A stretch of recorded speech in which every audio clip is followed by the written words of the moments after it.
नमस्कार, आदाब, बहुत बहुत स्वागत आप सभी का। आप देख रहे हैं खास कार्यक्रम नजर और नजरिया। मैं हूं आपके साथ बुशरा खानम फाहद। जब से महाराष्ट्र और झारखंड के नतीजे आए हैं, खासतौर पे महाराष्ट्र के नतीजे आए हैं, तब से एक बात जिस पर सबसे ज्यादा बात की जा रही है वो है चुनावी सुधार की। और क्योंकि चुनावी धांधली को लेकर लगातार जो सबूत हैं वो सामने आ रहे हैं और इस बार आर या पार के मूड में नजर आ रहा है विपक्ष, और इसीलिए पार्लियामेंट का शीतकालीन सत्र तो चल रहा है। हालांकि उसे चल रहा है कहा जा सकता है, ये भी एक बड़ा सवाल है, क्योंकि 4 दिन में सिर्फ 40 मिनट ही कामकाज वहां पर चला है। कामकाज क्या, शोर शराबा वहां पर चला है, और लग नहीं रहा है कि सत्ता पक्ष चाहता है कि पार्लियामेंट की कार्रवाई ठीक ठाक चले, क्योंकि अगर कार्रवाई चलेगी तो सवाल विपक्ष जो पूछ रहा है, जो हंगामे की भेंट चढ़ रहा है, उसके जवाब उसको देने होंगे। और इस सबके बीच अभी कांग्रेस वर्किंग कमेटी की अहम बैठक चल रही है। ये महाराष्ट्र के चुनाव के बाद पहली कांग्रेस वर्किंग कमेटी की बैठक है, जिसमें कांग्रेस के तमाम अहम और बड़े नेता मल्लिकार्जुन खड़गे, राहुल गांधी, प्रियंका गांधी, तमाम लोग इसमें शिरकत कर रहे हैं। और महाराष्ट्र में हार की वजूहात की तो चर्चा हो ही रही है, और क्या संगठनात्मक कोई बदलाव की जरूरत है उस सब पर तो चर्चा हो ही रही है। लेकिन उस सबसे ज्यादा जिस एक अहम मुद्दे पर बात हो रही है वो ये कि क्या भारत जोड़ो यात्रा की ही तर्ज पर क्या ईवीएम को लेकर, कि ईवीएम से नहीं अब बैलेट पेपर से चुनाव होना चाहिए, इसको लेकर मुहिम क्या शुरू की जाएगी, इस पर चर्चा की जा रही है। क्योंकि आपको याद होगा, संविधान दिवस के मौके पर मल्लिकार्जुन खड़गे ने बिल्कुल साफ साफ कह दिया था कि अब ईवीएम से चुनाव नहीं, ईवीएम वो अपने पास रखें, हमें बैलेट पेपर से चुनाव कराने हैं, ईवीएम को कहीं पर फेंक दीजिए या फिर गुजरात भेज दीजिए। इस तरह की बातें मल्लिकार्जुन खड़गे ने कही थी। उन्होंने ये कहा था कि हम तमाम कोशिशें कर रहे हैं, हर तरह की जद्दोजहद कर रहे हैं, एससी, एसटीज, ओबीसीज, गरीब, किसान सब वोट करते हैं, लेकिन नतीजा कुछ और निकलता है। नतीजा वो निकलता है जो जनता ने उस मशीन में यानी कि ईवीएम में कैद नहीं किया होता है। और हमने देखा था हरियाणा इलेक्शन के बाद भी इस तरह की चर्चाएं शुरू हुई थी, ज्ञापन सौंपे गए थे इलेक्शन कमीशन को, लेकिन उसके बाद जो इलेक्शन कमीशन का जवाब आया था वो अपने आप में एक बड़ा सवाल था, क्योंकि एक तरह से ये कह सकते हैं कि खरी खोटी सुना दी गई थी, और ये कहा गया था कि जो भी आपने लिखकर हमें दिया है वो निरी बकवास है। वो एक इस तरह का एक जवाब था, लंबा चौड़ा कई पन्नों में। लेकिन अब जब भी महाराष्ट्र के जो नतीजे आए हैं, जो कि अब हर तरीके से अप्रत्याशित हैं, और उसको लेकर अब लगातार सबूत जो सामने आ रहे हैं चुनावी धांधली के, उस पर अब विपक्ष खामोश होने का नाम नहीं ले रहा है। विपक्ष ने अब कमर कस ली है, और इसी को लेकर कांग्रेस वर्किंग कमेटी की बैठक जो है वो चल रही है। उसमें जैसे जैसे अपडेट आएगी हम आप तक पहुंचाएंगे, लेकिन ये बैठक बेहद अहम मानी जा रही है इस लिहाज से कि एक तरफ शीतकालीन सत्र चल रहा है, महाराष्ट्र के नतीजे आए हैं, वहां हालांकि अभी सरकार नहीं बन पाई है। ये भी अपने आप में एक बड़ा सवाल है कि इतना थम्बिंग मेजोरिटी आने के बावजूद अभी तक मुख्यमंत्री कौन होगा, और किस तरह से एकनाथ शिंदे को क्या देकर, कौन सी लॉलीपॉप देकर खामोश बिठाया जाए, ये अभी तक तय नहीं हो पा रहा है। और एकनाथ शिंदे ने भी अपने पूरे तेवर सख्त किए हुए हैं। मुंबई में भी बैठक होनी थी, वो बैठक भी नहीं हो पाई है, और अब ये कहा जा रहा है 1 या 2 दिसंबर को हो सकता है कि महाराष्ट्र में कौन होगा मुख्यमंत्री उसका फैसला हो जाए, और उसके बाद शपथ ग्रहण समारोह हो। लेकिन ये एक अलग मामला। दूसरा मामला जो चुनावी धांधली से जुड़ा हुआ है, मैं आपको ये बताऊं कि एक बार फिर से कांग्रेस की तरफ से एक लंबी चौड़ी चिट्ठी जो है वो लिखी गई है, जिस चिट्ठी में बाकायदा तौर पर तथ्य उसमें दिए गए हैं। उसमें ये पूछा गया है कि कैसे 10,000 जो वोटर्स हैं उनका डिलीशन हर विधानसभा क्षेत्र में किया गया है, यानी कि 288 में से 288 विधानसभा क्षेत्रों में से 10,000 वोटर्स का डिलीशन जो है वो किया गया है। और उन्होंने ये भी कहा है कि ये भी कहा गया है उनकी तरफ से कि जो वोटिंग परसेंटेज है जो 5 बजे तक थी, और जो फाइनल वोटिंग परसेंटेज जो आई है उसमें 7.83% का फर्क है, जिससे 76 लाख वोटर्स बढ़े हैं। सवाल ये पूछा गया है, क्या वाकई में ये मुमकिन है कि 5 से 6 के बीच में 1 घंटे के अंदर, या फिर जब तक फाइनल काउंटिंग हुई, मान लीजिए 9-10 बजे तक, तब तक 76 लाख और मतदाताओं ने वोट किए, ये अपने आप में बड़ा सवाल है। इसके अलावा सवाल ये भी उठाए गए हैं कि जिन 50 विधानसभा क्षेत्रों में 50,000 नए मतदाताओं को जोड़ा गया है, उनमें से 47 पर महायुति की जीत हुई है। 50 में से 47 पर महायुति की जीत हुई है। और वहीं मुख्य चुनाव आयुक्त पूर्व मुख्य चुनाव आयुक्त एसवाई कुरैशी की बातों का भी इसमें जिक्र किया गया है और ये कहा गया है कि उन्होंने खुद ये कहा है कि जिस तरह का वोटिंग परसेंटेज बढ़ा है वो अप्रत्याशित है, क्योंकि अमूमन 1% से कम और मैक्सिमम 1% तक ही वोटिंग परसेंटेज जो फाइनल आता है 5 बजे के बाद का वो बढ़ता है, लेकिन यहां पर 7.83% बढ़ा है। यानी कि चुनाव में एक नया हम कह सकते हैं कि प्रयोग किया जा रहा है। वोटर का डिलीशन और नए वोटर्स, बोगस वोटर्स का को ऐड करना, वोटिंग परसेंटेज का बढ़ जाना और उसके साथ साथ मतदाताओं का बढ़ जाना, ये तमाम चीजें बहुत बड़े सवाल लगातार पैदा कर रही हैं। और ये हमने लोकसभा चुनाव के बाद देखा था, उसके बाद हरियाणा चुनाव में देखा और सारी हदें तो महाराष्ट्र के चुनाव में पार कर दी गई, क्योंकि शायद ये लगा चुनाव आयोग और भारतीय जनता पार्टी को, ऐसा विपक्ष का कहना है कि लोकसभा के चुनाव के नतीजे सामने आए, उसके बाद सवाल उठे, लेकिन उस जोर शोर से सवाल नहीं उठाए गए जिससे कोई बदलाव हो। फिर हमने हरियाणा का नतीजा देखा, वो भी अप्रत्याशित था, जहां कांग्रेस की जीत सुनिश्चित मानी जा रही थी, वहां कांग्रेस हार जाती है। और उसके बाद भी फिर सवाल उठे, 20 सीटों को लेकर सवाल उठे, 99% बैटरी को लेकर सवाल उठे, लेकिन उस जोर शोर और पूरी ताकत के साथ नहीं उठाए गए कि कोई बदलाव हो। लेकिन अब महाराष्ट्र का नतीजा आया और महाराष्ट्र के नतीजे ने तो एक तरह से सब कुछ बदल कर ही रख दिया, क्योंकि सवाल अब ये है कि आने वाले वक्त में दिल्ली और बिहार में चुनाव है, उसके बाद 2027 में उत्तर प्रदेश में चुनाव होने जा रहे हैं। इस देश में विधानसभाओं के आप ये देखिए हर कुछ महीने बाद कहीं ना कहीं के चुनाव होते हैं और अगर ऐसा ही होता रहा तो नतीजे वही आएंगे जो बीजेपी चाहती है और नतीजे इस लोकतंत्र में वो आने चाहिए जो जनता चाहती है। पहले यही भारतीय जनता पार्टी थी जो खुद ईवीएम को लेकर सवाल उठाती थी। अब जब कांग्रेस और इंडिया गठबंधन इसको लेकर सवाल उठा रहा है तो आप ये देखें कि मीडिया का एक धड़ा अब ये कहने पर ये कह रहा है, उसको एक टूल किट जो है वो दे दी गई है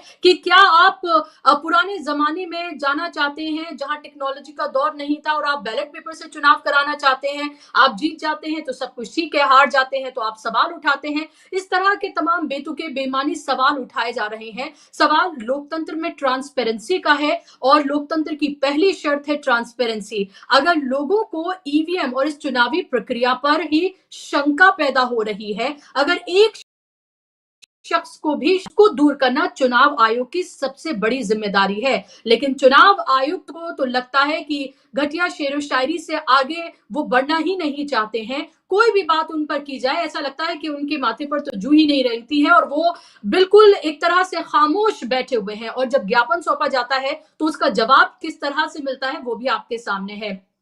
अब ये सीडब्ल्यूसी की जो बैठक चल रही है ये बेहद महत्वपूर्ण है। उसके विजुअल्स भी हम आपको दिखाएंगे कि वहां पर तमाम बड़े नेता मौजूद हैं। उसके बाद क्या अहम फैसला किया जाता है और कब इसको लेकर कोई मुहिम छेड़ी जाती है, क्योंकि ज्ञापन तो दे दिया गया है, चिट्ठी तो लिखी गई है चुनाव आयोग को, उसके जवाब का इंतजार होगा कि क्या जवाब होगा। बहुत ज्यादा उम्मीद तो आखिर नहीं की जा सकती है, लेकिन फिर उसके बाद क्या फैसला किया जाता है ये देखना बेहद महत्वपूर्ण होगा। और इसी को लेकर ये अहम बैठक चल रही है, चुनावी सुधार को लेकर, चुनावी धांधली को लेकर, ईवीएम को लेकर और आगे आने वाले चुनाव भी जो 2 राज्यों में होने वाले, खासतौर पर दिल्ली के, उसको लेकर भी यहाँ पर चिंतन मंथन हो रहा है। आज इसी पर हम चर्चा करेंगे, इसी पर हम बात करेंगे कि हर चुनाव के बाद ईवीएम को लेकर, चुनावी सुधार को लेकर, ट्रांसपेरेंसी को लेकर, फ्री एंड फेयर चुनाव को लेकर लगातार सवाल अब मुखर होते जा रहे हैं। महाराष्ट्र में तो ये धांधली इतने बड़े पैमाने पर हुई है कथित तौर पर कि अब ये तमाम जो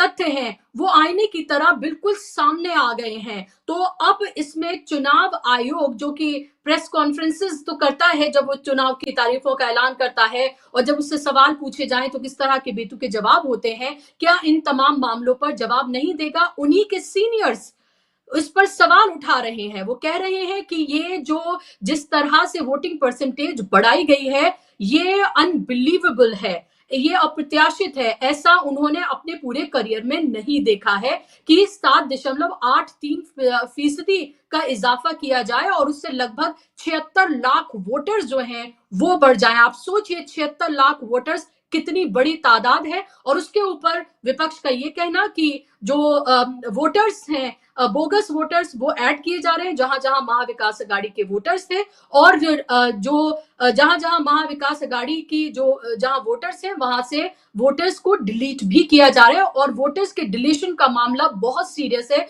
उत्तर प्रदेश से लेकर तमाम जगहों पर हमने देखा है। इस पर बात करने के लिए मेरे साथ खास मेहमान जुड़ गए हैं। स्क्रीन पर आप मेहमानों को ले आइए। मेरे साथ आप देख सकते हैं 2 वरिष्ठ मेहमान मेरे साथ जुड़ गए हैं। जाने माने पत्रकार विवेक देशपांडे जी मेरे साथ जुड़ गए हैं। दशकों का पत्रकारिता का उनका अनुभव है। विवेक जी, बहुत स्वागत आपका कार्यक्रम में। मेरे साथ social political activist Jammu Anand ji भी जुड़ गए हैं, जाना माना चेहरा है। जम्मू जी, बहुत बहुत स्वागत आपका कार्यक्रम में। शुरुआत जम्मू जी इसलिए मैं आपसे कर रही हूँ, शायद आपको जाना है, जब तक आप हैं तब तक सवाल आपसे मैं करती हूँ कि सवाल मेरा ये कि सीडब्ल्यूसी की अभी बैठक चल रही है और उम्मीद ये की जा रही है कि उसमें कोई बड़ा फैसला चुनावी सुधार, ये चुनावी पूरी जो धांधली है उसको लेकर, और क्या भारत जोड़ो यात्रा की तर्ज पर ही कोई मुहिम ईवीएम को लेकर, चुनावी सुधार को लेकर चलाई जाए, इसको लेकर विचार विमर्श जो है किया जा रहा है। अगर ऐसा होता है, अगर भारत जोड़ो यात्रा की तरह ही ईवीएम को लेकर कि अब ईवीएम नहीं बैलेट पेपर चाहिए और पूरा चुनावी सुधार हो, अगर ऐसा किया जाता है तो ये कितना बड़ा कदम होगा?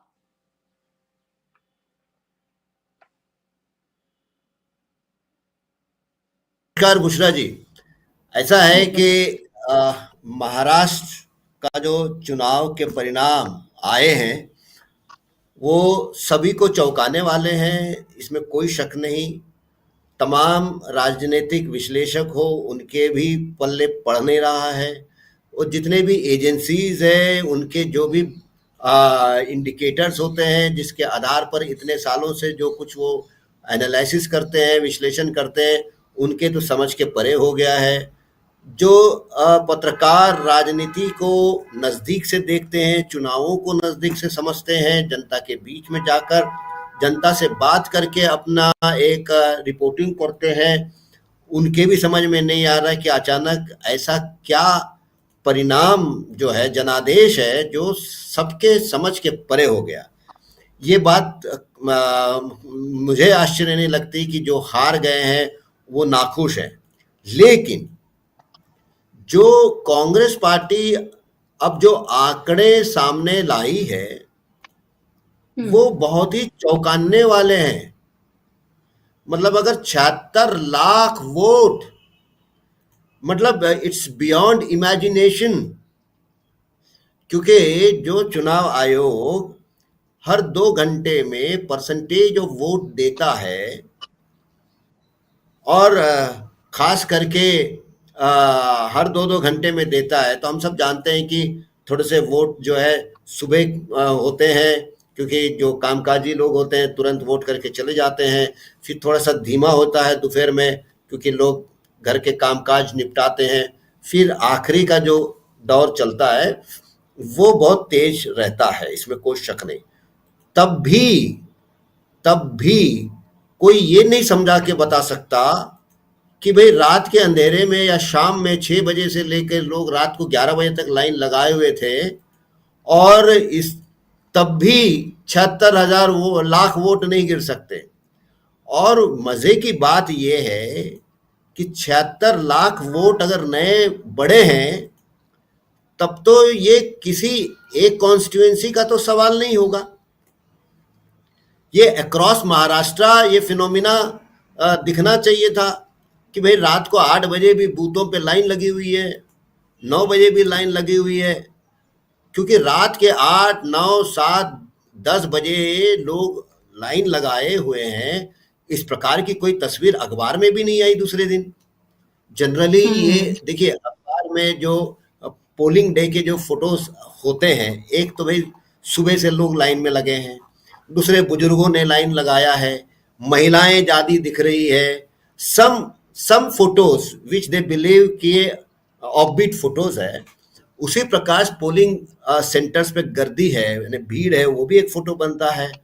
दूसरा एक बनता है कि भाई लोग अंदर आ चुके हैं लेकिन 5 बज गए, लोग अंदर आ गए हैं तो उनको वोट कराना होता है, उसकी भी फोटो बनती है। लेकिन अगर महाराष्ट्र में रात के 11 बजे तक अगर लोग लाइन लगा के खड़े हैं, तो महाराष्ट्र के अंदर का अखबार इतना अविकसित अखबार तो है नहीं, मीडिया एक फोटो नहीं है दूसरे दिन, यानी 21 तारीख को किसी भी एक कॉन्स्टिट्यूएंसी का रात के 9 बजे का 8 बजे का जो है वो एक फोटो नहीं है। तो ये तो एक जबरदस्त, मतलब देखिए हम सब ये समझ रहे थे कि एक फेज में इलेक्शन करा रही है और चुनाव और मतगणना के बीच में सिर्फ 2 दिन का है, इसमें जो है वो जो पहले किया था कि फाइनल परसेंटेज ऑफ वोट पोल उसको उन्होंने 10 दिन लगाया था, तो इसमें तो 2 ही दिन मिल रहे हैं, तो इसमें शायद इलेक्शन कमीशन को या किसी को भी कोई गुंजाइश नहीं है। लेकिन इन्होंने तो और कमाल कर दिया, मतलब election commission is trying to make us all believe that even in 2 days gap 76 lakhs of votes can be increased, और इस इंक्रीज को वो मतदाताओं के मत्थे मारे जा रहे हैं कि लोग भीड़ में लगे थे। I think this is a big fraud, this is it is nothing to do with the EVM now, मतलब ये ईवीएम की बात नहीं है। अब तो इलेक्शन कमीशन खुद ये ओनरशिप ले रहा है कि लोग रात भर लाइन लगाए हुए थे, तो इसका मतलब ये है कि अब जो है इस 76 lakhs ऑफ एक्सटेंडेड वोट्स की पूरी ओनरशिप इलेक्शन कमीशन ले रही है, मतलब एक संवैधानिक संस्था ले रही है। Therefore it is a serious matter now. ये allegation non allegation counter allegation का मुद्दा नहीं है। अब रात के अंधेरे में अगर 76 लाख वोट अगर बढ़ रहे हैं तो इसका पूरा मतलब इलेक्शन कमीशन शक के घेरे में है, और कांग्रेस पार्टी ने इसको एक बहुत ही टेक्निकल बट लॉजिकल, जिसको कहते हैं, कंक्लूजन में लाना चाहिए। और क्योंकि इस वक्त महाराष्ट्र में कुछ ऐसे भी घटनाएं हुई है कि जहां 0 वोट मिलना, जैसे नांदेड़ में, मतलब पारंपरिक लोकसभा की सीट कांग्रेस जीतते आ रही है, 5-6 लाख के ऊपर वोट जीतने वालों को मिलते हैं। इतने लाखों वोट लेने वाला कोई उम्मीदवार ऐसा हो नहीं सकता कि उसका किसी बूथ में या किसी गांव में या किसी गली में 0 वोट मिलेंगे उसको। यह मतलब नामुमकिन बात है, क्योंकि कांग्रेस को मानने वाला एक तो बुजुर्ग होगा एक गांव में, जो ट्रेडिशनली वो कांग्रेसी है। धुले में हम खबर आ रही है कि वहां पर भी ऐसा मिला है 0। So 0 polling to a winning candidate, that also candidate who polled more than 5 lakhs of vote, nobody can convince on this। तो ये जो कुछ प्रूफ्स आ रहे हैं ना, क्योंकि इलेक्शन कमीशन हम सबको यही कह रहा है कि भाई आप वाइल्ड एलिगेशंस मत लगाओ, बेसलेस एलिगेशंस मत करो, आपके पास कोई प्रूफ हो तो वो पेश करो। तो आई थिंक महाराष्ट्र एक ऐसा मैदान बन रहा है पोस्ट पोल, पोस्ट इलेक्शन रिजल्ट्स, जहां हम एकदम फिट केसेस या examples of mall practice in the polling बनने जा रहा है। और इससे बड़ी बात यह है कि क्या कांग्रेस पार्टी जिन गांवों में 0 मिला है उनको मुद्दा उस लेवल पे बनाएगी? क्या ये 76 लाख, क्योंकि इसके पहले लोकसभा में एडीआर ने कहा था 5 करोड़ वोट ज्यादा पड़े हैं,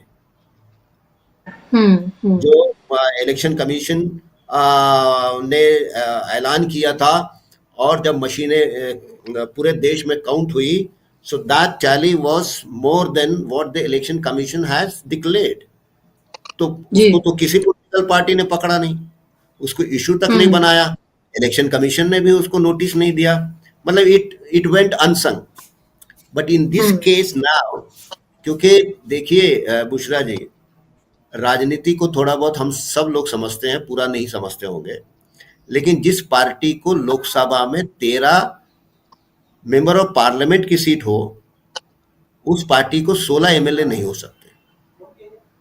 हम्म। मतलब ये गले से उतरने वाली बात नहीं है, और 3 महीने के अंदर इतना बड़ा शिफ्ट नहीं हो सकता।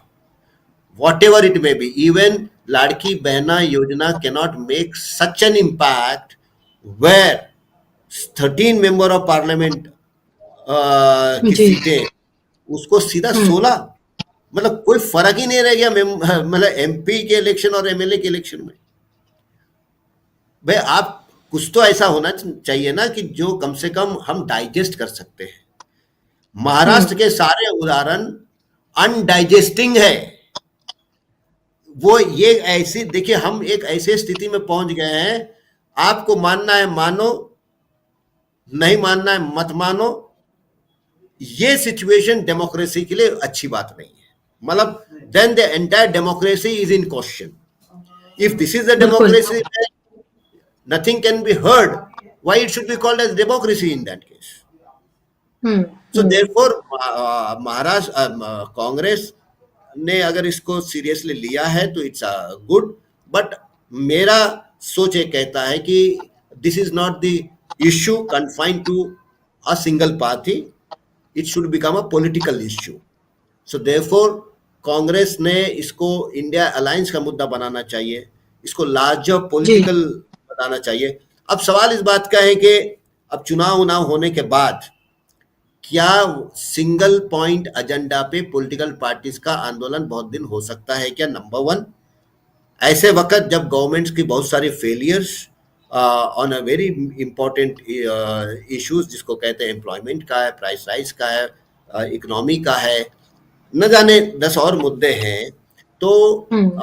वो एक आने वाले दिनों में देखने की बात है। जी जी, बिल्कुल। महत्वपूर्ण बात है क्योंकि जितने भी महत्वपूर्ण मुद्दे मुद्दे हैं, वो संसद में उठाने की कोशिश तो लगातार विपक्ष कर रहा है। लेकिन जब से शीतकालीन सत्र शुरू हुआ है, आप ये देखिए कि 4 दिनों में 40 मिनट, मात्र 40 मिनट पार्लियामेंट चली है, क्योंकि जैसे ही विपक्ष मुद्दों को उठाता है, वैसे ही कार्यवाही स्थगित कर दी जाती है। अब जिस भी दिन हमारे प्रधानमंत्री, माननीय प्रधानमंत्री या गृह मंत्री का कोई बिल पास उनको कराना होगा, या कोई अहम मुद्दा होगा जिस पर उन्हें वहां आकर भाषण देने का दिल चाह रहा होगा, तब आप देखिएगा इस शोर शराबे के बीच भी पार्लियामेंट की कार्यवाही चलेगी। लेकिन क्योंकि अभी जवाबदेह बनाया जा रहा है सरकार को, और सरकार के पास अडानी, संबल, इन सब को लेकर, मणिपुर को लेकर कोई जवाब नहीं है, तो पार्लियामेंट की कार्यवाही भी नहीं चलने दी जा रही है। और मीडिया के एक धड़े में दिखाया जा रहा है कि विपक्ष जो है वो हंगामा कर रहा है, जिसकी भेंट जो है वो सदन का सत्र जो है वो पूरा चल रहा है। लेकिन सवाल ये मेरा, विवेक जी, सीडब्ल्यूसी की मीटिंग जो है वो अभी हो रही है, फाइनल क्या उसमें से निकल कर आता है उसका इंतजार हमें है। लेकिन जो एक तरह से एजेंडा पता चला है वो महाराष्ट्र के चुनाव को लेकर उसमें चिंतन मंथन है, आगे वाले चुनाव को लेकर तैयारियों को है कि क्या संगठनात्मक बदलाव होने चाहिए, इसको लेकर भी बात है। लेकिन सबसे अहम मुद्दा फिलहाल जो बनता हुआ नजर आ रहा है वो है ईवीएम का और चुनावी धांधली का। और इस बार कांग्रेस और पूरा इंडिया गठबंधन, क्योंकि लालू प्रसाद यादव से लेकर अखिलेश यादव से लेकर संजय राउत, तमाम वो नेता हैं, और एनसीपी रोहित पवार जो है उन्होंने भी बोला है, तमाम वो नेता हैं जो एकजुट होकर इस ईवीएम के मुद्दे को भी अब ये मुद्दा बना रहे हैं। और ये क्वेश्चन अब सिर्फ ईवीएम तक नहीं रह गया है, अब एक नए तरीके की टूल किट जो है वो लाई गई है कि कैसे वोटिंग परसेंटेज बढ़ाया जाए, वोटर्स की संख्या बढ़ाई जाए, और अचानक से पता चले कि इतने वोटर्स जो हैं वो आकर वोट कर चले गए। इस सब को कितना गंभीर आप मान रहे हैं? आपने भी बहुत सारे चुनाव कवर किए हैं, देखे हैं, क्या ऐसा कोई एग्जाम्पल आपने कभी अपने इस पूरे पत्रकारिता के करियर में आपने देखा? मैं तो कह सकती हूँ मैंने तो नहीं देखा। क्या आप, मेरी आवाज आ रही है? जी जी। जी। मिश्रा जी, देखिए, जहाँ तक महाराष्ट्र के चुनावी नतीजों का संबंध है, इसमें कोई शक नहीं कि वो शक के घेरे में है, और शक के घेरे में रहने के पीछे जो कारण है वो भी काफ़ी पुख्ता है। इसलिए कि जो जनरल पैटर्न होता है कोई भी इलेक्शन में, उसमें हमको कुछ ग्रेडेड रिस्पॉन्स दिखता है। वो ग्रेडेड रिस्पॉन्स रीजन वाइज होता है, वो ग्रेडेड रिस्पॉन्स इशू वाइज होता है, वो ग्रेडेड रिस्पॉन्स कॉन्स्टिट्यूएंसी वाइज भी हो सकता है, वो ग्रेडेड रिस्पॉन्स अलग अलग रीजन में होता है। मतलब ऐसा कभी नहीं होता, कास्ट वाइज होता है ग्रेडेड रिस्पॉन्स, रिलीजन वाइज होता है। ऐसा कभी नहीं होता है कि सारे रिलीजन, सारी कास्ट, सारे regions, both the sexes or all the three sexes maybe, even LGBTQ, male female, सारे यूनिफॉर्मली एक जैसा वोटिंग कर रहे हैं, ऐसा कभी नहीं देखा जाता। ऐसा कहीं किसी इलेक्शन में नहीं देखा गया है। ये जो रूरल पार्ट में हो रहा है, वैसे ही मतदान जो है वो अर्बन में भी हो रहा है। जो विदर्भ में हो रहा है उसी पैटर्न का, उसी स्तर का, उसी स्केल का वोटिंग जो है वो वेस्टर्न महाराष्ट्र में भी हो रहा है, वही कोंकण में भी हो रहा है, वही मुंबई में भी हो रहा है। ऐसा नहीं होता, क्योंकि अलग अलग रीजन्स के अलग अलग क्षेत्रों के विषय अलग अलग होते हैं और प्रायोरिटीज अलग होती है, तो वहाँ पर अलग अलग तरह के रिस्पॉन्स हमको देखने को मिलते हैं। कभी किसी एरिया में किसी भी पार्टी को अच्छा रिस्पॉन्स मिलता है, दूसरी एरिया में खराब मिलता है। यहाँ पर ऐसा नहीं हो रहा है। यहाँ पर विदर्भ जैसे इलाके में, जहाँ चुनाव से पहले ये कहा जाता था कि road to Mumbai goes through Nagpur, मतलब गोस थ्रू विदर्भ, समझ लीजिए। इस तरह की चर्चा चल रही थी कि महाराष्ट्र में सत्ता में कौन बैठेगा ये विदर्भ तय करेगा, क्योंकि विदर्भ में जो 62 सीटें हैं उसमें ऐसा बताया जाता था कि कांग्रेस की स्थिति बहुत मजबूत है, क्योंकि पिछले बार भी जब चुनाव हुए थे लोकसभा में तो 7 सीटें यहीं से मिली 10 में से, और पूरे महाराष्ट्र में तो 30 सीटें मिली थी महाविकास आघाड़ी को। तो इसमें कोई शक ही नहीं था कि विदर्भ में कांग्रेस की तरफ से थोड़ा सा झुकाव विदर्भ का है। वो इसलिए भी था कि यहाँ पर दलित पॉपुलेशन बहुत है विदर्भ में, यहाँ पर ओबीसी पॉपुलेशन, कुणबी जो है, कुणबी पॉपुलेशन बहुत ज़्यादा है, और मुस्लिम्स भी है, वेस्टर्न विदर्भ में मुस्लिम्स भी है। यहाँ पर फार्म क्राइसिस का भी बहुत बड़ा इशू था, सोयाबीन कॉटन के प्राइसेस का बहुत बड़ा इशू था, यहाँ पर बेरोजगारी ये भी इशू था, और जो लाडली बहना है उसका इम्पैक्ट जो है वो इन दो विषयों से ब्लंट भी हो रहा था। मतलब फार्म क्राइसिस और अनएम्प्लॉयमेंट और price rise, particularly food inflation जो है, खाने पीने की चीज़, लोग तेल के डिब्बे के भाव बता रहे थे। आप कहीं भी चले जाते विदर्भ में तो लोग बोलते थे, देखिए ठीक है 1500 रुपये दे रहे हैं, लेकिन तेल का डिब्बा कितने का है? जो 1500 रुपये में आता था आज वो 2200 रुपये में है। और पेट्रोल डीजल के दाम लोग उसकी बात कर रहे थे। लोग इनपुट कॉस्ट फार्मर्स जो है, किसान जो है, वो लागत के लिए जो भी पैसा लग रहा है वो कितना बढ़ा है। उस सल्फेट की पर्टिकुलरली कीमत बता रहे थे, 1500-1600 का सल्फेट का बोरा जो है आज 2200 का आ रहा है। ये सारी बातें ग्राउंड पर लोग कर रहे थे। तो जाहिर सी बात है कि जो लाडली बहना योजना है उसका इम्पैक्ट महंगाई, फूड इन्फ्लेशन पर्टिकुलरली, और इन सारे मुद्दों से ब्लंट हो रहा था। लेकिन ऐसा अंततः जो नतीजा है उसमें ऐसा कहीं भी नहीं दिखा। विदर्भ में 47 सीटें मिली महायुति, जो बहुत ही अनप्रेसिडेंटेड है। मतलब जो बीजेपी को 44 सीटें मिली थी 2014 में, वो अकेले बीजेपी की थी।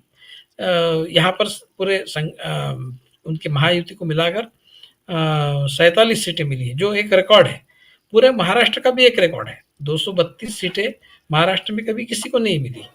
तो आश्चर्य की बात यह है कि अगर कोई वेव था ही नहीं, कहीं किसी को वेव दिख नहीं रहा था। ये तो वेव नहीं, जैसा बहुत लोग कहते हैं कि ये तो सुनामी थी। वेव भी नहीं, सुनामी थी। और सुनामी अगर होती तो दिखती तो कहीं ना कहीं, किसी को तो दिखती, गोदी मीडिया को तो दिखती। चलिए ठीक है, जो गोदी मीडिया नहीं है, जो मोदी जी के को क्रिटिसाइज करते हैं, वो मीडिया वाले कह रहे थे कि नहीं नहीं महाविकास आघाड़ी को एज है। लेकिन गोदी मीडिया क्या कर रहा था? गोदी मीडिया को इतना बड़ा बदलाव नहीं, जमीन पर जो हो रहा था दिखा नहीं, किसी को नहीं ये दिखा। ये नहीं हो सकता, ऐसा नहीं हो सकता। और रिस्पांस एक जैसा यूनिफॉर्म, स्त्री पुरुष, सारे रीजन्स, सारे मतलब अर्बन रूरल, सारे एक जैसे वोट कर रहे हैं। ऐसा नहीं होता कभी किसी इलेक्शन में, नहीं। और देखिए एक और इसमें महत्वपूर्ण बात ये कि ये आंकड़ा है कि 47 लाख वोट जो हैं वो सिर्फ 5 महीने के अंदर बढ़ गए। 2019 से 2024 यानी 5 साल में, जी जी, 37 लाख बढ़े उसी और पर 5 महीने में 47 लाख बढ़ गए। जी, उसी पर मैं आ रहा हूँ। ऐसा है कि ये सारी बातें मैंने अभी एक इनडायरेक्ट एविडेंस के तौर पे कही कि ऐसा कभी होता नहीं है, कभी हुआ नहीं है। अब हम जी। जब आंकड़ों की तरफ देखते हैं तो जैसा आपने बताया अभी कि 46-47 लाख एडिशनल वोटर्स 5 महीने में बढ़े। इतना आंकड़ा कभी नहीं बढ़ता है। और जो भी 76 लाख जो 5:30 बजे के बाद जो काउंटिंग हुआ, उसमें आप 76 लाख वोट बता रहे हैं। मतलब आप बता रहे हैं कि भई 6-7% जो पहले दिन मतलब जिस दिन पोलिंग खत्म हुआ 5:30 बजे 5 बजे के बाद में पोलिंग परसेंटेज जो आखिर जो दिखाया गया अपडेटेड वो लगभग 6-7% से ज़्यादा है। ऐसा होता नहीं क्योंकि कभी भी जब चुनाव मतलब मतदान खत्म हो जाता है उसके बाद जो चुनाव में प्रतिशत बढ़ता है वो 1% से ज़्यादा कभी नहीं होता। आज तक नहीं हुआ है तो आज एकदम 6-7% कैसे हो गया? ये सवाल है। इन सवालों के जवाब देने होंगे। आपके पास जवाब है तो दीजिए, एक्सप्लेन करिए। क्योंकि जो अनप्रेसिडेंटेड है, जो कभी हुआ नहीं है, वो अगर होता है तो उसको सैटिस्फैक्टरीली आपको एक्सप्लेन करना पड़ेगा और लोग आपसे पूछ रहे हैं सवाल। लोग सवाल पूछ रहे हैं और आपने अगर अ, कोई वो जो परकला प्रभाकर है उनका इंटरव्यू देखा होगा तो उन्होंने कहा है कि जी। ये सारे सवाल इलेक्शन कमीशन से पूछे गए लेकिन इलेक्शन कमीशन इसका जवाब नहीं देता। इतना परसेंटेज आप 5:30 बजे एक परसेंटेज देते हैं, फिर आप रात को 11:30 एक परसेंटेज देते हैं, फिर दूसरे दिन देते हैं। तो इलेक्ट्रॉनिक वो अगर काउंटिंग है तो परसेंटेज निकालने के लिए इतना समय कैसे लगता है? ये भी एक सवाल है। इस सारे सवालों के जवाब मिलने चाहिए, वो नहीं मिल रहे हैं। वो स्पष्ट है कि धांधली तो दिख रही है। मैंने ये नहीं कहूँगा कि धांधली हुई है। मैं ये कह रहा हूँ कि धांधली दिख रही है। धांधली नहीं है आप सिद्ध कीजिए। हाँ, या फिर जिनको लगता है कि ये धांधली है उन्होंने भी ये कोशिश करनी चाहिए। जो राइट थिंकिंग सिटीजन्स है उन्होंने भी ये कोशिश करनी चाहिए कि अपने स्तर पर उन्होंने सारे नंबर क्रंचिंग करना चाहिए, सारे क्षेत्रों से जानकारी लेकर ये एग्जैक्टली क्या हुआ है इसकी छानबीन करनी चाहिए, जिसे जिसको एक सिटीजन्स कमीशन कह सकते हैं, उस तरह की कोई एक छानबीन होनी चाहिए और सरकार ने भी इसके सेटिस्फैक्टरी जवाब देने चाहिए कि इतना कैसे हुआ। ये जो 47% 5 महीने में नंबर ऑफ वोटर्स बढ़े हैं, ये भी जो एक एलिगेशन है कि 10,000 हर कॉन्स्टिट्यूंसी में 10,000 मत कम किए गए, 10,000 बढ़ाए गए, कुल मिलाकर इफेक्टिवली 20,000 हो गए। मतलब इनके पक्ष में 20,000 चले गए, 10,000 जो हटाए थे वो जो इनको वोट वोट करने वाले नहीं है उनको ऐसे 10,000 लोग इन्होंने हटा दिए थे। ऐसा ऐसा एलिगेशन है और 10,000 एडिशनल उन्होंने उसमें डाल दिए है।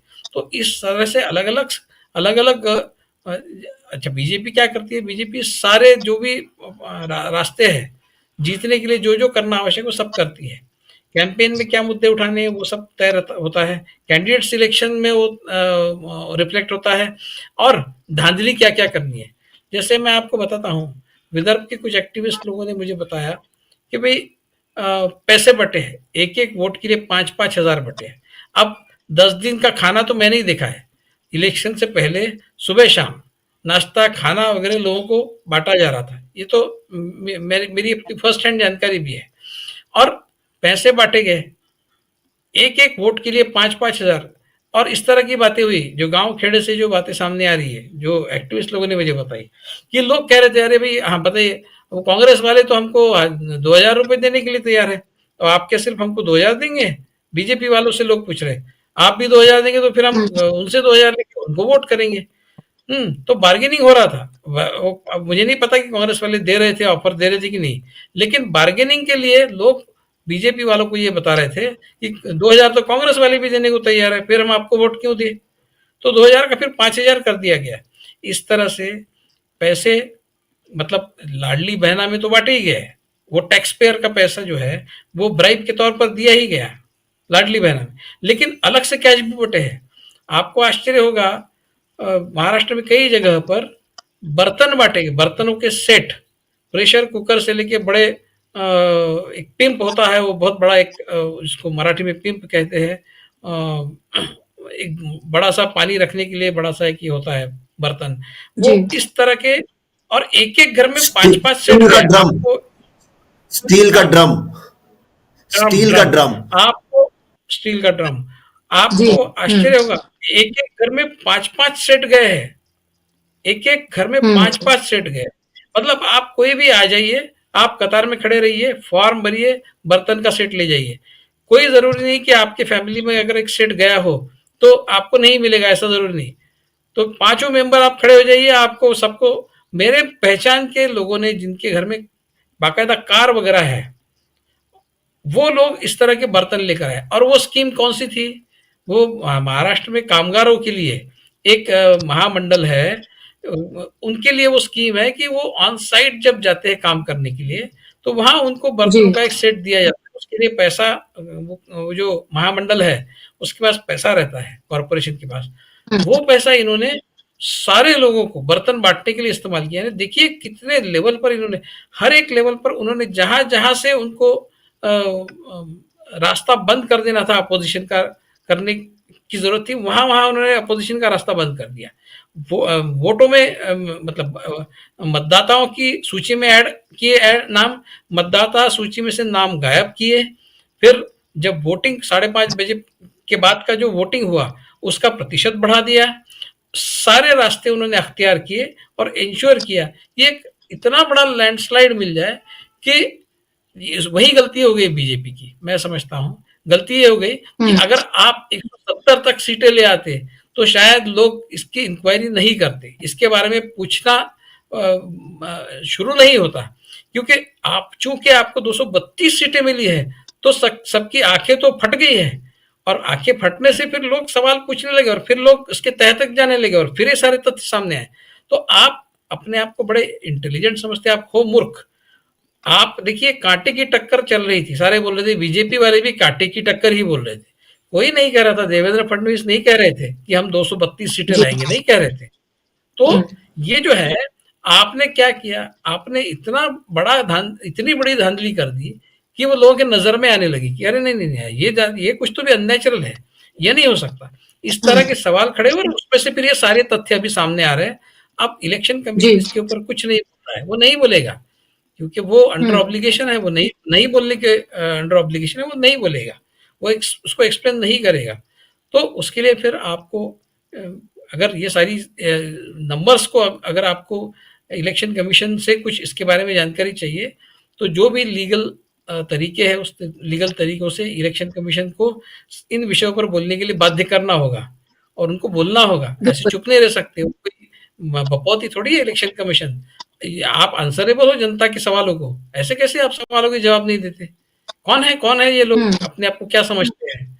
तो इनको बिल्कुल फटकारना चाहिए और इनको they must be taken to task. ऐसे कैसे जवाब नहीं देते? पैसा जनता का लेते हैं, टैक्स बिल्कुल पेयर का पैसा सैलरी करके लेते हैं, मोदी जी अपनी जेब से थोड़ी दे रहे हैं उनको पैसा। तो इनको जवाब देने पर राजी करना होगा, इनको जवाब देना होगा। एक्सप्लेन कीजिए आप, अगर कर नहीं तो डर किस बात का है? अगर आपने गड़बड़ नहीं की तो बताइए, चुप क्यों बैठे हैं? चुप बैठे इसका मतलब गड़बड़ की है, स्पष्ट है। तो बिल्कुल ये इस तरह से इस विषय को छोड़ना नहीं चाहिए। सिर्फ आशंका उपस्थित करके आप 4 दिन के बाद भूल जाएंगे और विषय खत्म हो जाए, ऐसा नहीं।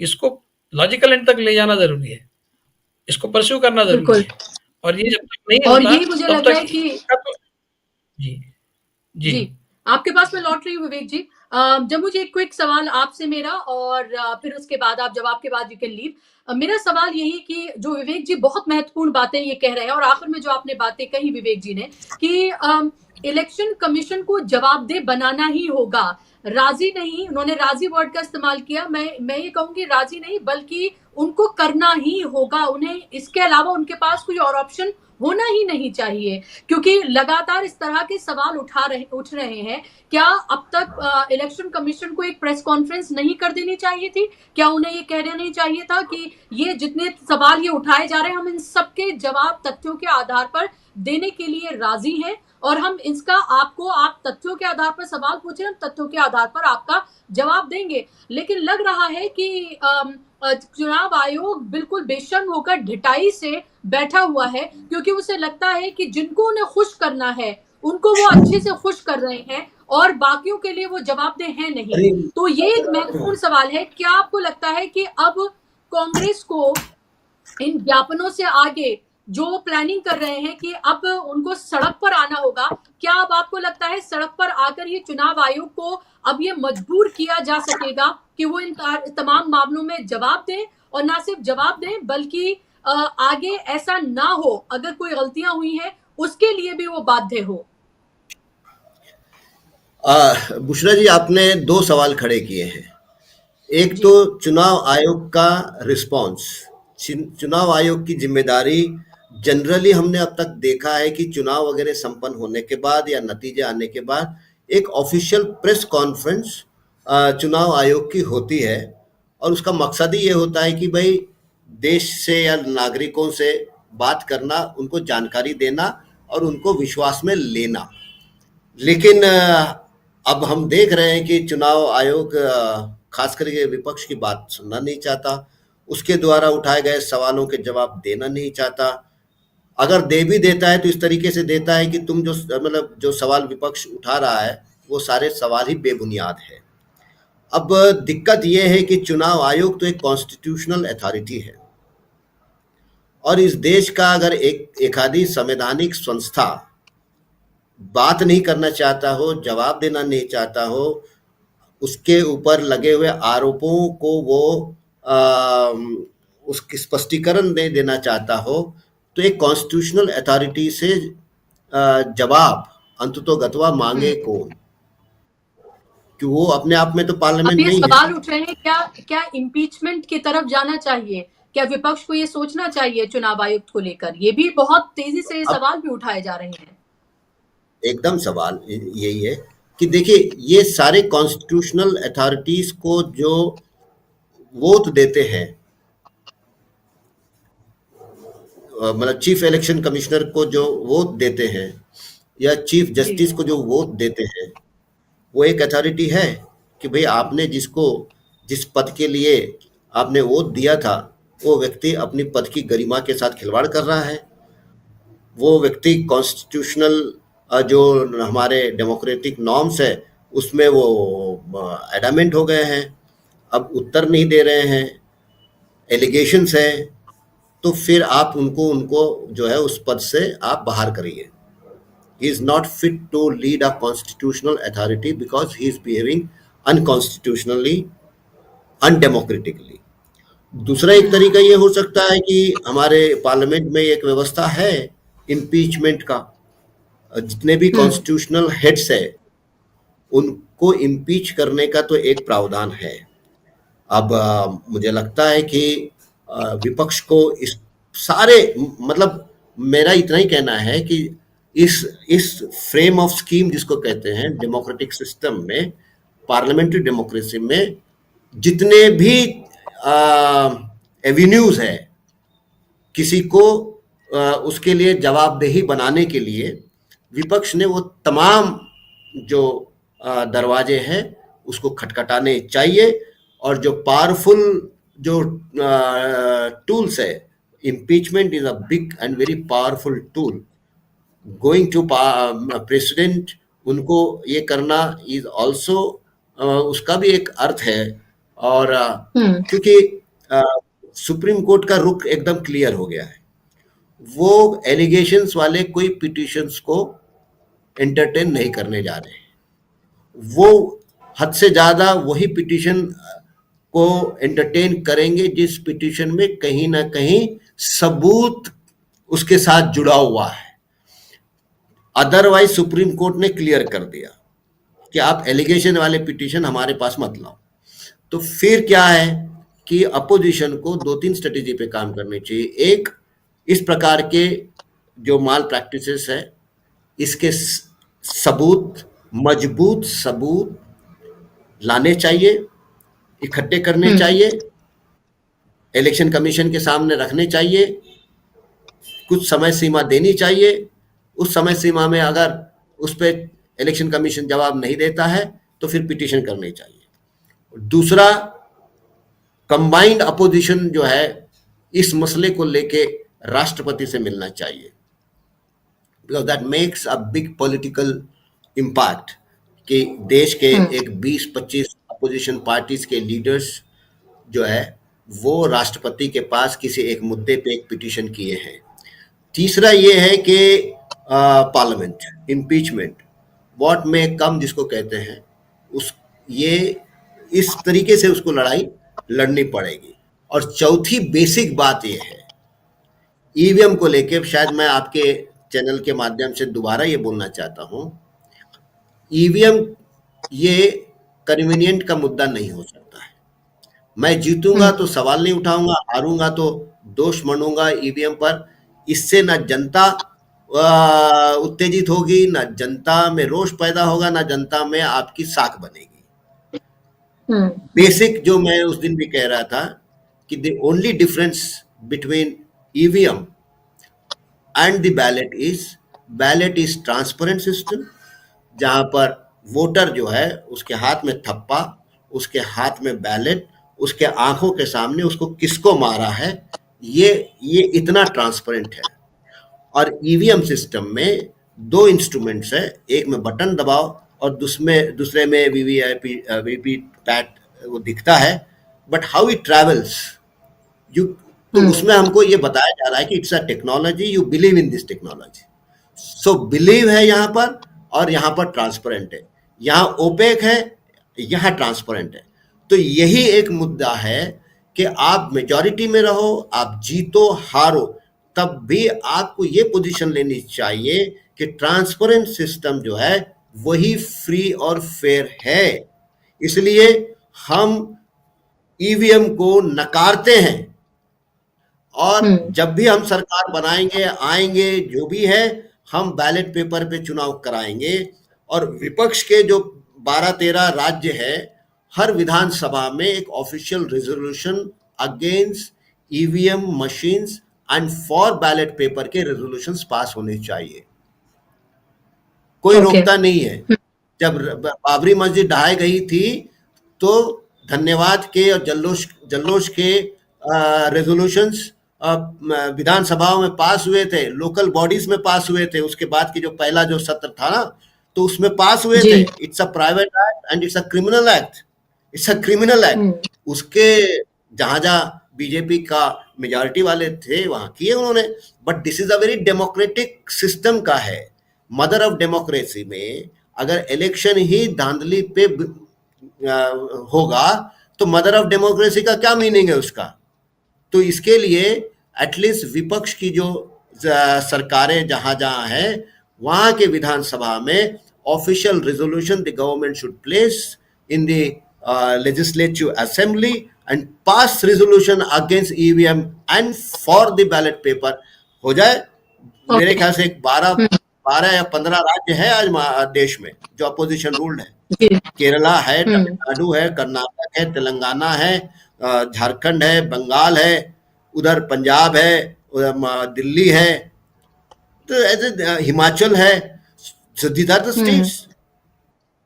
अनेक मोमेंटम आपको बनाना पड़ेगा, a big pressure, so that it can galvanize the imagination of the common man, so that a movement can really be built against EVMs. ये करना पड़ेगा, उसके बगैर नहीं होने वाला। क्योंकि इस लेवल का मैनिपुलेशन अगर है तो बेईमानी है ना, फिर लोग क्यों वोट देने जाने चाहिए भाई? मुझे बताइए, अगर लाखों वोट बिना डाले अगर पड़ रहे हैं तो मैं क्यों लाइन में लगना चाहिए फिर? Why you want to tax me then? मतलब आप तो मुझे बेवकूफ बनाना चाह रहे हो ना। और इस प्रकार से मतलब इस प्रकार का माहौल इसके पहले तो कभी नहीं था। सर, आपने टेक्नोलॉजी लाई और धांधली बढ़ा दी। अब टेक्नोलॉजी ला दी और अनअकाउंटेबल बन गए। आपने टेक्नोलॉजी ला दी, आप सवालों के जवाब नहीं देना चाहते हैं। मतलब भाई ये कोई लठ जंगल राज तो नहीं है ना कि लठ लेके बैठे हैं सत्ता में। इट्स अ डेमोक्रेटिक कंट्री, और इतने बड़े पैमाने पे लोग अपना फ्रेंचाइजी जो है एक्सरसाइज करते हैं, वो पूरी प्रक्रिया को आप इस ढंग से स्कटल नहीं कर सकते ना जी। तो ये एक बड़ा मसला है। ईवीएम पे clear cut stand political parties को लेनी पड़ेगी। धांधलियां एक बात, whether you are for EVMs और बैलेट पेपर, इस पर आपको खड़ा होना पड़ेगा और आपको एक दलील देनी पड़ेगी कि ईवीएम पे आप लोगों को कह रहे हैं कि आप विश्वास करो उस पे, भाई मेरा विश्वास नहीं तो क्या करेंगे आप? But ballot paper is transparent और वो किसी पे विश्वास नहीं करवाता है, वो खुद पर वो दावा करता है कि हाँ मैंने इसको ठप्पा मारा है। That matters ji. एंड लगने दो ना, हम्म। काउंटिंग को 2 दिन लगेंगे, 3 दिन लगेंगे। भाई 5 साल में अगर इस देश की डेमोक्रेसी को बचाना हो, मदर ऑफ डेमोक्रेसी को बचाना हो, तो 3 दिन 4 दिन क्या मायने रखते हैं? कोई मायने नहीं हम्म। रखते। बिल्कुल, तो बिल्कुल। इसीलिए तो इस तरह की ये एक जी। ये बहुत बड़ा मसला है इस देश के अंदर, वरना आने वाले दिनों में फिर पूरी प्रक्रिया जो है चुनाव की, वो जी। सत्ता के अधीन हो जाएगी और सत्ता जो जिसको जिताएगी वो जीतेंगे, जिसको हराएंगे वो हार जाएंगे। अभी भी वही हो रहा है, अभी भी वही हो हाँ, रहा अभी है उसकी और वही शुरुआत है, मतलब दीज आर द जी, examples now, it should not become a जी। रूल।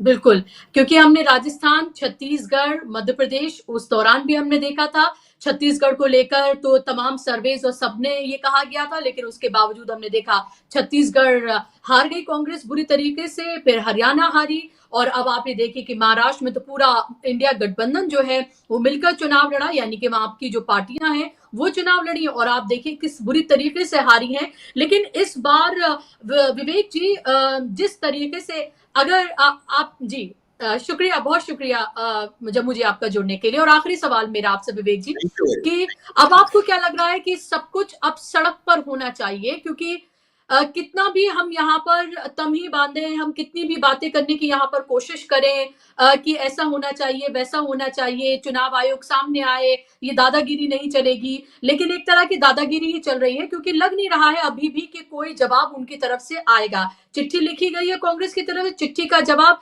चिट्ठी से आएगा और उसमें भी किस तरह से कटघरे में खुद कांग्रेस को ही खड़ा कर दिया जाएगा, वो भी हमने पहले भी देखा है और बहुत उम्मीद अब भी नहीं है। तो क्या आपको लगता है कि आखिरी जो जो आखिरी डिसीजन जो होना चाहिए या जो अब आखिरी एक चीज बची हुई है वो है सड़क पर आकर ही अब इस मामले का हल निकालना क्योंकि हमने देखा है चाहे हम किसान आंदोलन की बात करें, शाहीन बाग की बात करें, भारत जोड़ो यात्रा की बात करें, जब जब इस तरह की चीजें होती हैं तब तब बदलाव होता है और सत्ता झुकती है।